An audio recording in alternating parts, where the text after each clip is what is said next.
yaliyoandikwa ndani ya Biblia. Maandiko inasema kila andiko lenye pumzi ya Mungu linafaa kwa mafundisho, kwa kuwaongoza watu, kwa kuwaonya na kuwaadhibisha katika haki. Kuna mtu ambaye alikuwa anaitwa Nebukadneza, alikuwa mzee. Mungu akamsaidia akatawala. Mungu akampa kutawala siku mingi, akatawala. Alipotawala moyo wake ukainuka. Alipotawala akamuasi Mungu na akageuzwa, akaingizwa kumustuni, akakaa kama wanyama, akala nyasi, maana alikataa kumtambua Mungu. Wakati alikuwa anatawala hakujua kuna mtawala juu ya watawala. Wakati alikuwa anaongoza hakujua kuna mwingine ambaye ako juu ya kila anayeongoza. Shida yetu wanadamu ni kwamba kila nafasi mtu anayopata anasahau kujua kunaye Mungu ambaye ako juu yangu. Mtu akiwa mwalimu anakosa kuelewa, hata kama ni mwalimu kunaye Mungu ako juu yake. Hata kama ni daktari kunaye Mungu juu yake. Hata kama ni mume kuna Mungu juu yake. Hata kama ni mke kuna Mungu juu yake. So Nebukadneza akasahau na Mungu akamwadhibu. Baada ya hiyo kijana wake, kijana mdogo tu akapata nafasi ya kuongoza. Maandiko inasema huyu kijana akafanya sikukuu, na ninajua sisi Wakamba tunaelewa, maana maisha yetu ni jade.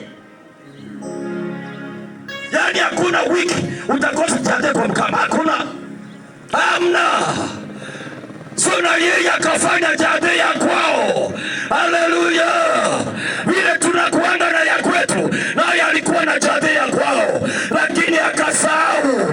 Badala afanye ya kwao, akaingia nyumbani mwa Bwana, akachukua vyombo katika nyumba ya Bwana ili akunywe, afanye sherehe na makahaba zake na wale watu ambao alikuwa na wao, akasahau.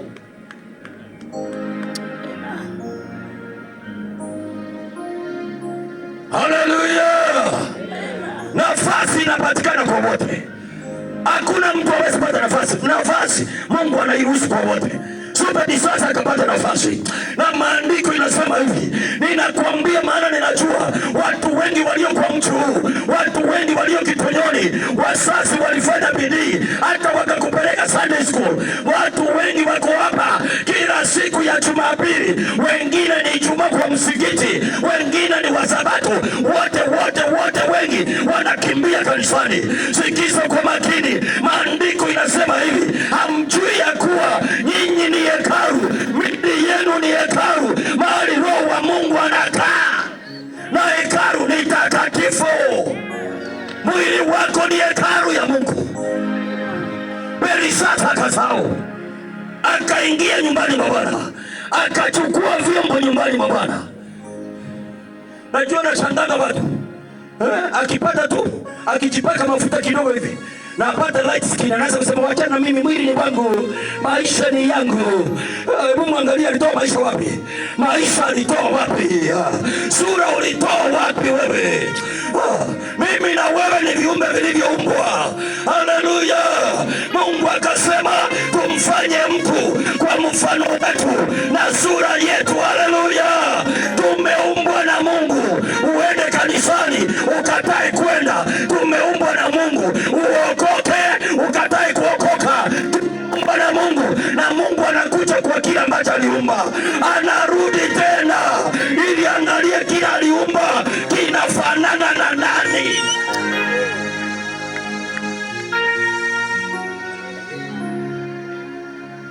Haleluya!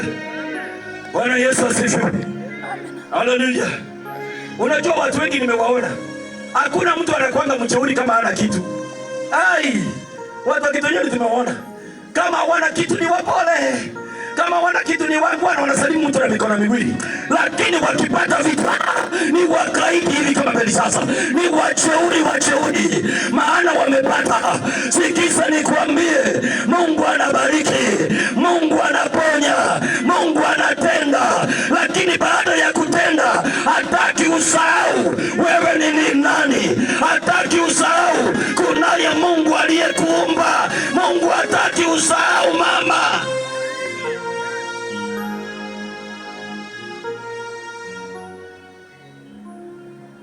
Haleluya. Peri sasa alipochukua uongozi akaweka sherehe kubwa. Ninataka nikuonye, wakati unaweka masherehe, ninataka nikuonye, wakati unaweka jade, ninataka nikuonye, wewe si wa kwanza, wenzako walifanya. Haleluya.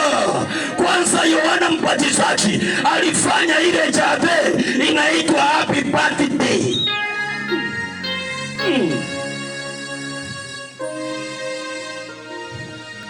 Yaani ukiwa na happy birthday hivi maisha isimame ili uendelee. Yaani sasa hiyo usikeke.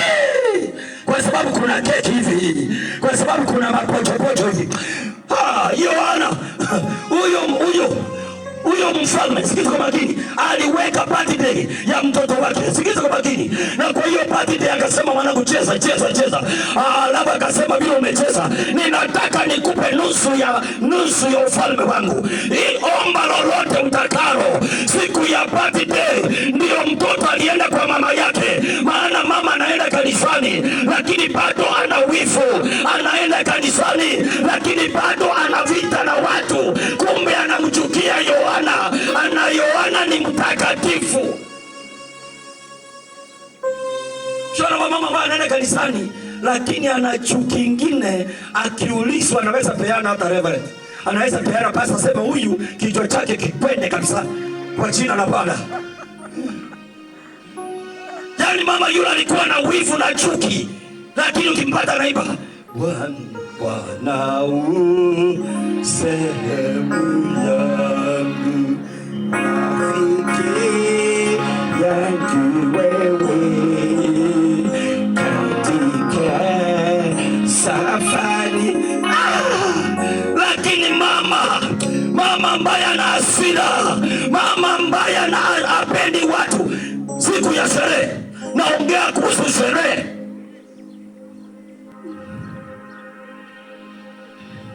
mtoto kaambiwa omba chochote. Mama, niombe nini? Mimi nataka keki. Kaambiwa chingali, sitaki keki. Mimi nataka doli. Hakuna doli. Ni nini basi? Kichwa cha rozema. Mimi kichwa napeka pia. Nengugu kuna pia. Sasa mtoto si mtoto aliitishwa kichwa, ni yule mama alipoteza mtoto akamwambia itishwa kichwa. Sikiza kwa makini, ukifanya sherehe na bila Yesu, hiyo sherehe italeta madhara. Wengi waliofanya sherehe imeharibu ndoa. Wengi waliofanya sherehe imeleta usherati. Wengi waliofanya chate, ndoa iliachana na chate.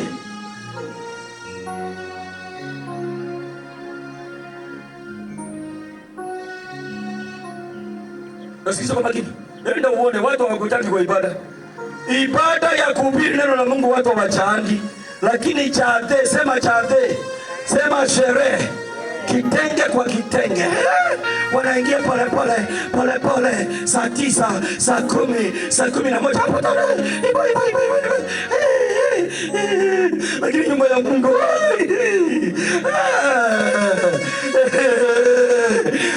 sasa akafanya sherehe. Kwa nini? Maana alikuwa anataka kutumbuisha mwili wake na wale watu wake.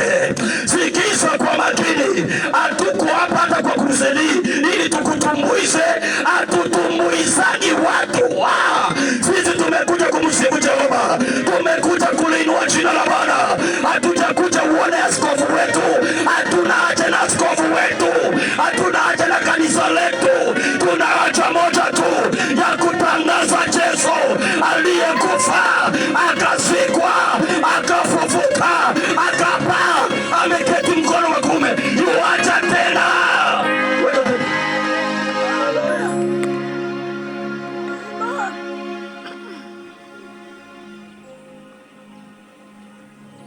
Peli sasa akaweka karamu, na alipokuwa anasherehekea wewe Unajua sijui ni gani alikuwa. Angalia hapa, niangalie.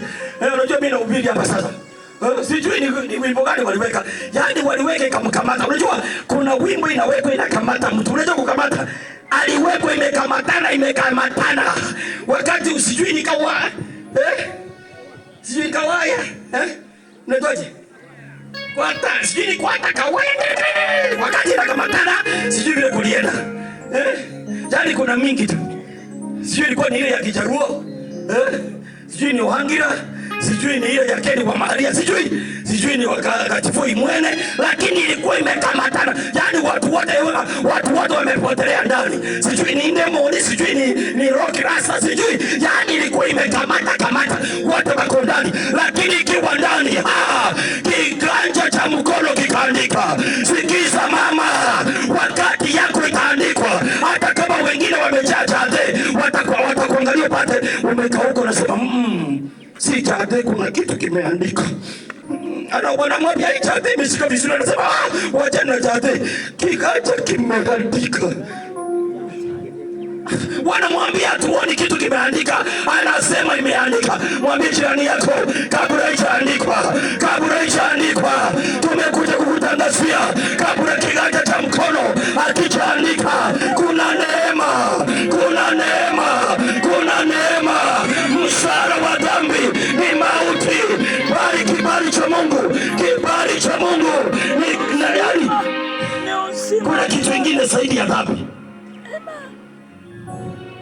Karama ya Mungu ni uzima wa milele katika Kristo Yesu.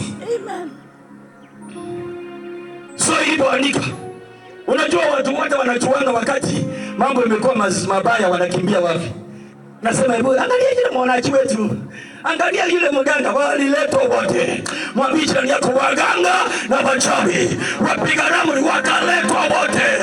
Nataka nikwambie kuna vitu vinaweza andikwa na waganga wa kwenu na wachawi wa kwetu na wale wengine hawawezi soma, maana tafsiri yake imeandikwa kutoka juu. Vile ambavyo vimeandikwa kutoka juu vinatafsiriwa na wale wameitwa kutoka juu. Vile vimeandikwa kutoka juu vinaweza elezewa na wale wameunganika na huko juu. Kiganja cha mkono kikaandika mene tekeri na beres.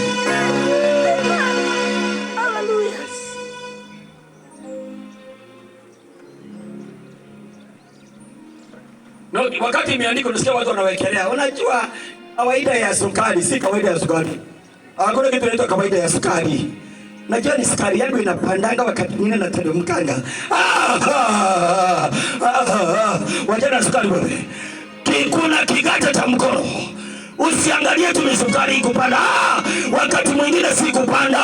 Wakati mwingine ni ghadhabu. Lakini leo bado hatuja kuja kukuhukumu. Hatuja kukuja kukuonyesha wewe si mtu wa Mungu. Hatuja kuja kusema wewe ni wa shetani. Tumekuja kutangaza nafasi iko ya kumkiri Yesu. Nafasi iko ya kumwamini mwana wa Mungu. Nafasi iko ya kusema ndio kwa Yesu Kristo. Maandiko inasema bali karama ya Mungu ni uzima wa milele kupitia kwa Kristo Yesu.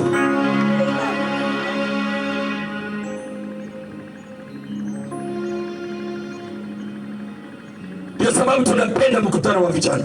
Maana Danieli alikuwa kijana bado. Haleluya.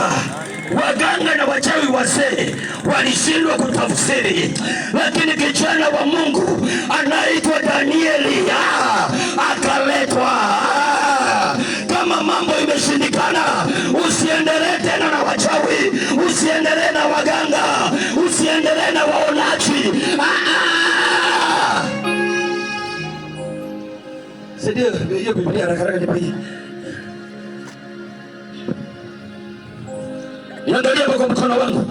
Siku hizi kuna waganga mara mbili. Kuna waganga wale ambao huwezi Biblia, na kuna waganga wengine wa Biblia. Yaani wamepiga suti na Biblia, lakini waganga waaguzi, watambuzi.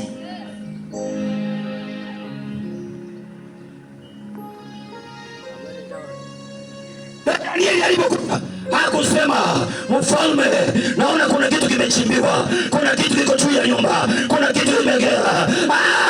Hiyo ni ya waganga. Ukiona mhubiri yoyote ameweka spika kama hii, anasema mji wa Gitonyoni kuna watu wako na majini, kuna majini, kimbia, ni muganga, ni muganga wa Biblia walioitwa na Bwana. Hawachimbui vitu, hawachimbui vitu, si waganga. Sisi si waganga, tunahubiri Yesu, tunahubiri Kristo, tunahubiri mwana wa Mungu peke yake.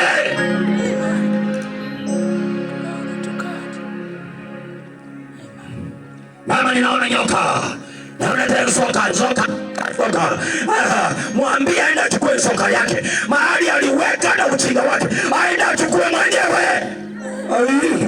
Kama anajua mahali iko, Bwana anatuambia aende achukue, aende achukue.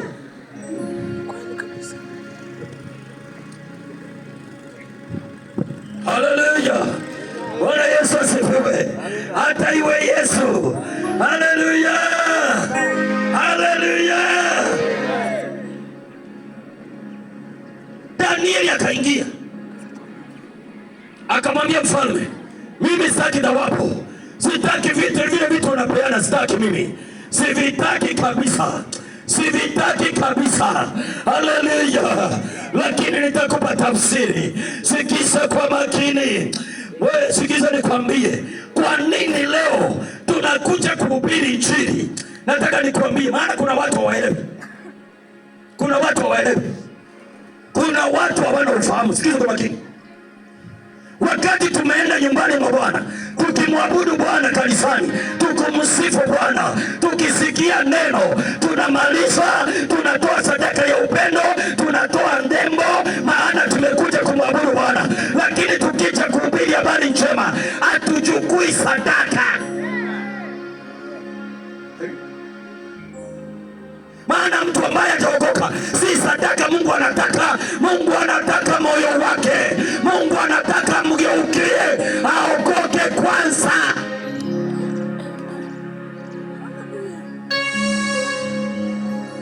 Lakini waganga, waganga unajua vile wanafanya? Haleluya. Sikiza kwa makini. Waganga tu, angalia. Yaani mtu mganga tu anakuja tu na mstari moja tu anaanza kusema hivi, kwa Mungu hakuna kitu kisichowezekana, hakuna kitu kisichowezekana.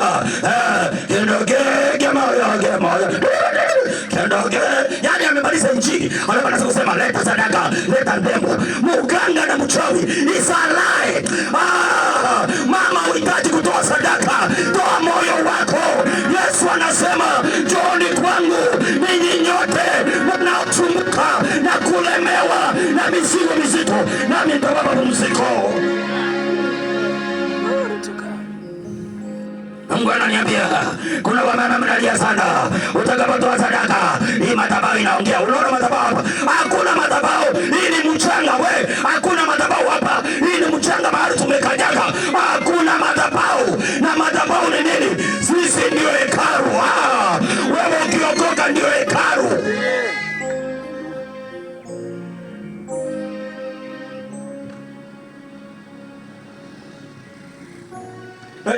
Ndio sababu umetoa sadaka, bado hujapona, bado mambo yako hayajakuwa.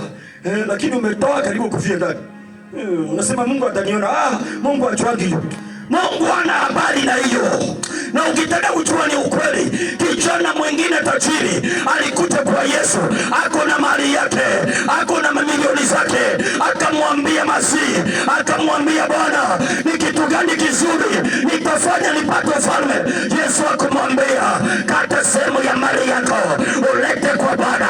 Naye Bwana Yesu anamwambia wachana na hiyo, enda upe masikini, njoo bila sadaka, njoo na moyo wako, njoo alafu nikupe ufalme. Akakasirika. Yesu akasema ni rahisi sana.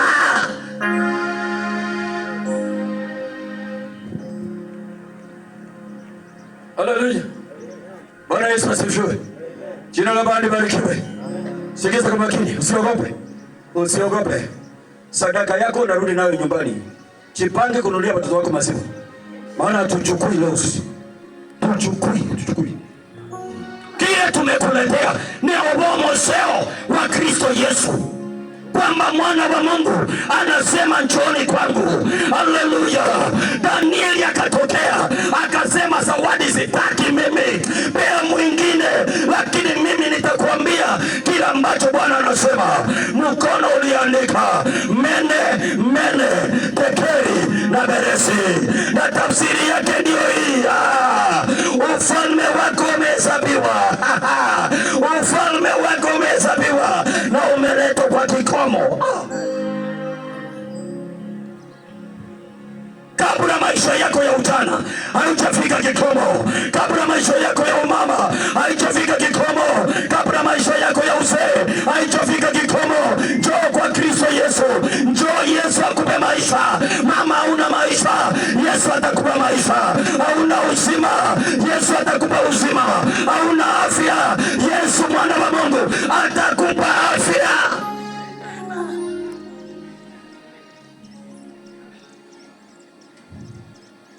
Yani aliacha mpaka akaandikiwa. Nashukuru Mungu maana bado hujaandikiwa. Haleluya, mshangilie Bwana, maana bado hatujaandikiwa.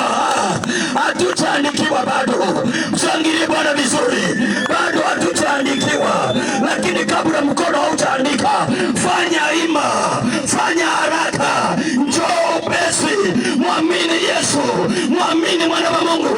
Maandiko inasema, kwa maana jinsi Mungu aliupenda ulimwengu hata akamtoa mwana wake wa pekee, ili kila mwaminie, si atoe sadaka, si aletaye ndembo na kirungu cha ikumi. Hapana, anasema kila amwaminie, kila amwaminie, kila amwaminie. Unahitaji kuamini peke yake.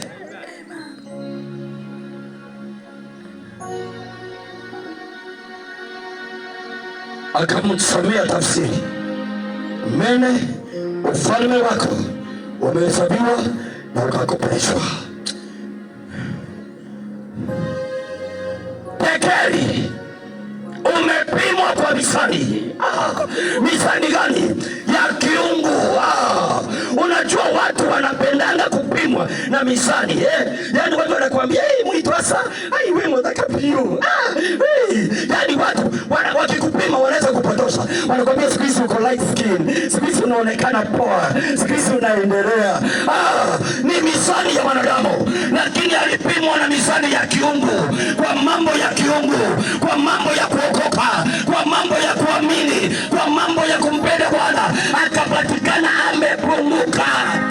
Kabla hujapimwa mizani, siku ya leo njoo kwa Yesu, njoo kwa mwana wa Mungu. Anakuita, naye ana upendeleo, ana ubaguzi. Wote waliomwendea, wengine ni makahaba, akawaokoa. Wachawi akawaokoa, waizi akawaokoa. Kabla hawajafa akamwambia mwizi, usiku wa leo utakuwa nami paradiso. Yesu anaweza badilisha maisha yako. Yesu anaweza badilisha hali yako.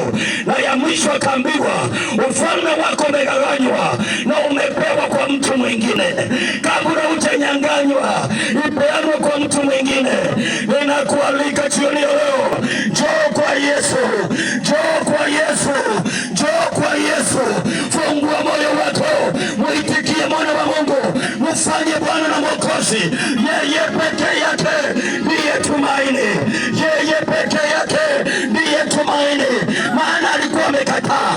Usiku ule mfalme Belshaza akafa. Lakini wewe, sijakuja kukuambia unakufa usiku wa leo. Hapana, bado kuna neema. Haleluya! Simama mahali uliko, bado kuna neema. Tusimame juu, bado kuna neema, bado kuna neema. Neema iwaokoayo wanadamu wote imefunuliwa. Wamama wa Kitonyoni, kuna neema jioni ya leo. Wababa wa Kitonyoni, kuna neema jioni ya leo. Mwaito, kuna neema, kuna neema, kuna neema, kuna neema. Kwena mumo wamwiya Yesu, kwena mumo maito, kwena mumo, kwena mumo, kwena mumo. Usidanganywe na kanisa, usidanganywe na wachungaji. Yesu anasamehe, tena ile ya ukweli. Yesu anaokoa, tena ile ya ukweli. Yesu anabadilisha, tena ile ya ukweli. Mwingine aliandikiwa, lakini namshukuru Mungu jioni ya leo bado hatujaandikiwa. Neema, neema, neema, neema. Songa tuombe pamoja. Chukua nafasi ukuje, tunataka tuombe, maana kuna neema, kuna neema, kuna neema. Yule Belishazar alichukua vyombo nyumbani mwa Bwana. Unajua siku hizi, yaani mtu anataka kutembea akiwa uchi, anasahau mwili ambao anafanya uwe uchi. Ni wa Bwana. Mwili wako ni wa Bwana. Macho ulio nayo ni ya Bwana alikupa. Masikio ulio nayo ni ya Bwana. Kama una sura ni Bwana amekupea. Hakuna kitu tulicho nacho isipokuwa tumepokea kwa Bwana. Haleluya! Belishazar akasahau, akachukua vyombo vya Mungu, vyombo vya nyumbani mwa Bwana. Ni nachezea dansi. Vijana wetu, huo mwili wako si wa nini? Si wa Lingala, si wa rege, si wa nini? Si wa ile ingine ya katifoi mwane na wa Kristo Yesu. Kama ni kumchezea, tumchezee Bwana. Kama ni kumrukia, tumrukie Bwana. Kama ni kumsifu